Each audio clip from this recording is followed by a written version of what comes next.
سر تو رو بردم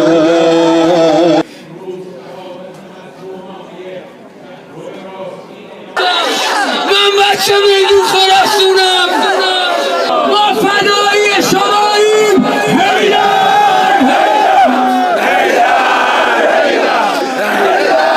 سر کردی مردم امروز از سعید توقع خوندن نکنید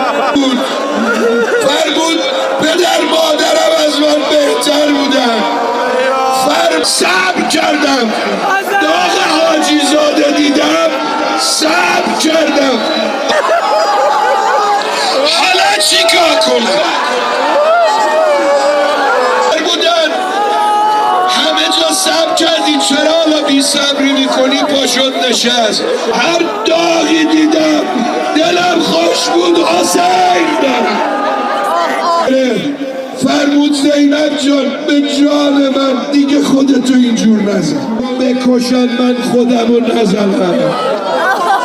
هم حسین گریه که اما غروب عاشورا آی زدم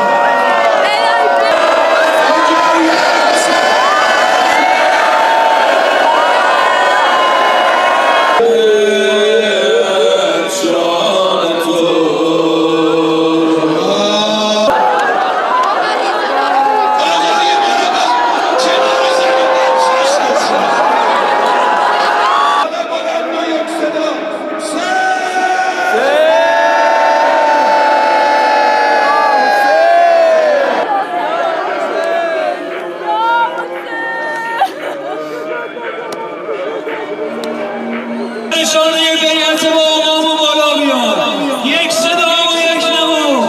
حسین حسین شعار ما حسین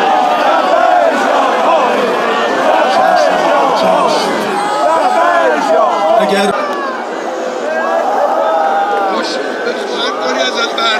AsianMirror.lk